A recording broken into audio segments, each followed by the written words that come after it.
Kembali lagi dengan saya Bang Arif di channel Rumah Mistis. Kebetulan Rumah Mistis ini akan membahas sejarah, mitos, dan urban legend. Ini kebetulan Pak Bang ini dekat dengan saya, tetangga saya juga, dan kebetulan juga beliau yang tahu sejarah Prabu Wijaya Kusuma. Nah, kita kenalan dulu ya. Saya Pak Bambang. Ya, saya tinggal di perumahan Bukit Gali, Papua. A4 nomor 5. Iya ya. Desa Gali Pakuan, Kecamatan Timbangan, Garut. Oh ya Pak, ini ada beberapa netizen yang bertanya kepada saya nih mengenai sejarah Sunan Cipancar atau sejarah makam Wijaya Kusuma itu seperti apa Pak awal mulanya Pak? Boleh diceritakan? Prabu Wijaya Kusuma itu merupakan buyut dari Eyang Sunan Gonggong. Ya, Eyang Sunan Gonggong dan mempunyai putra yaitu Prabu Wijaya Kusuma. Kemudian ini sejarah ini sepintas saja. Ya, sepintas, Saya sampaikan sesuai dengan yang saya ketahui. Kemudian yang Prabu Wijaya Kusuma memiliki putra juga, salah satunya yaitu Prabu Liman Sanjaya. Prabu Liman Sanjaya juga memiliki putra lagi, yaitu Prabu Wijaya Kusuma atau dengan gelar Sunan Cipancar atau Sunan Pancar. Ada yang mengatakan Sunan Pancar gitu. Adapun keberadaan sejarah Pasir Ubud, sejarah Pasir Ubud ini dulu berada di bawah kekuasaan Cirebon dengan nama Kadipaten Pakuan. Oh, dulunya tuh Pak? Kadipaten Pakuan ya, Kadipaten Pakuan di bawah kekuasaan Cirebon itu.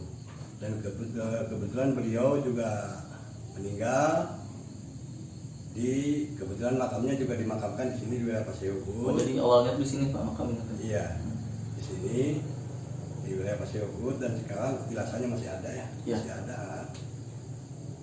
Ini ada juga yang nanyain juga ke saya tuh, katanya makam Prabu Wijaya Kusuma itu dipindahkan ya, itu karena gara-gara apa Pak penyebabnya? Kok bisa gitu dipindahin? Iya, ya sepengetahuan saya itu pun dari cerita turun temurun. Dulu itu terjadi wabah, pada saat itu terjadi wabah atau semacam penyakit saat ini lah, seperti pandemi Corona gitu ya, 19. Nah, cuma pada saat itu agak lebih lebih mengerikan lagi lah. Ya, seandainya yang sakit pagi sore meninggal. Waduh, ngeri banget itu. Sore sakit pagi meninggal gitu. Nah, pada saat itu dengan kesepakatan para ulama yang pada saat itu akhirnya diadakan istihara bersama. Kemudian hasil istihara itu menyimpulkan bahwa ternyata beliau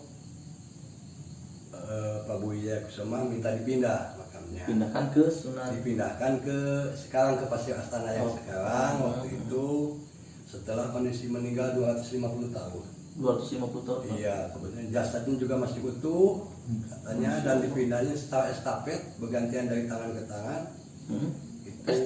Estafet. Wanginya itu meninggalkan wangi di bekas mereka yang memindahkan salah estafet itu sampai 3 bulan nggak hilang wanginya di tangan itu. Nah, kemudian itu mayatnya juga seringan kapas. Dan konon katanya Pak pernah dengar dari beberapa kesepuhan gitu ya, katanya ketika ngangkat mayit itu Pak, jenazahnya nggak menyentuh. Apa benar tuh Pak? Sampai katanya dibilang sampai menganggang gitu katanya gitu, tapi itu nggak tahu benar enggaknya. Iya, katanya demikian, demikian informasi yang saya terima juga seperti itu katanya. Cuma dipindahkannya secara estafet, bergantian dari tangan ke tangan. Yang panjang gitu ya, berapa ribu orang gitu ya. Iya.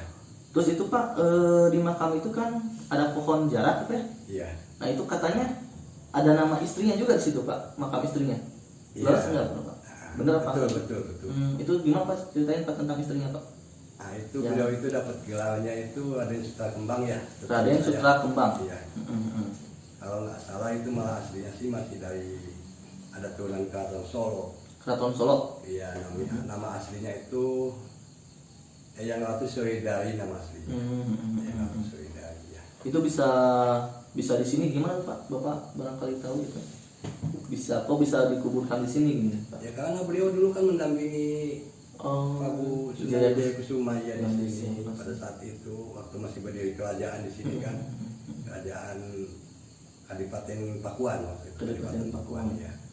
Itu Pak, boleh diceritakan nggak kenapa sih bisa runtuh kerajaan segitu hebat gagahnya Prabu Wijaya Kusuma? Kan konon katanya ini Prabu Wijaya Kusuma ini hebat dan gagah. Kenapa nih bisa runtuh nih kerajaan ini? Sebetulnya runtuhnya bukan pada saat Prabu Wijaya Kusuma ya, nah, tapi setelah oleh penerus-penerusnya. Nah, ya. Jadi karena sang penerus kan? Iya. Bukan sama ketika kepemimpinan Wijaya Kusuma ya kan? Iya, bukan. Iya. Bapak tahu nggak Pak fakta-fakta menarik tentang Wijaya Kusuma? Modelan contoh Wijaya Kusuma ini konon katanya bisa terbang. Bagaimana? Barangkali Bapak mengetahui sedikit karomahnya atau enggak ilmunya gitu gimana Pak? Barangkali Bapak.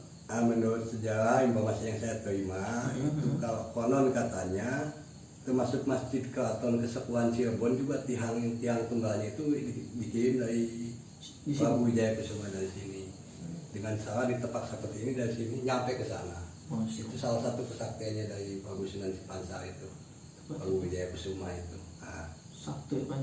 Iya. Ada lagi Pak yang itu fakta menarik tentang Wijaya Kusuma?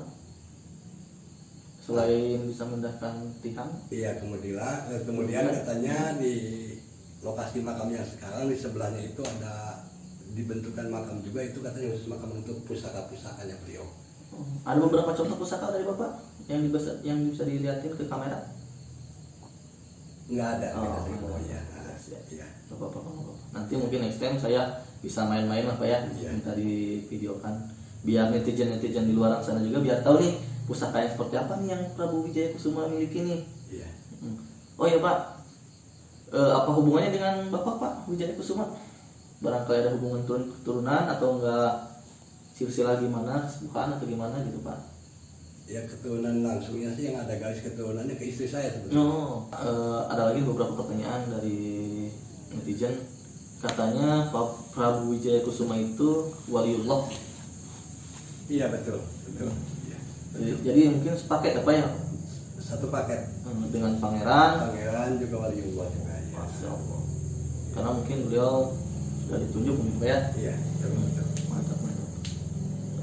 Teman-teman, ini kita pembahasannya sampai di sini dulu. Mungkin lanjut ke part 2. Nah, part 2 itu kita akan membahas Sunan Pansar dari sudut pandang yang berbeda. Kalau beliau ini Pak Bambang sebagai yang ditunjuk, yang dieyangkan di Sunan Pasir Ruut. Nah, nanti ada beberapa orang lagi yang memang ditunjuk juga sebagai apa ya, disebut kuncen Sunan Pansar ya, yang di makam di sananya ada satu lagi. Nah, kebetulan Pak Bambang ini kuncen yang ditunjuk di Pasir Ruut, ada lagi yang di Pasir Astananya. Jangan lupa subscribe, like, dan komen di bawah ini. Dadah. Dadah dulu Pak. Dadah. Siap.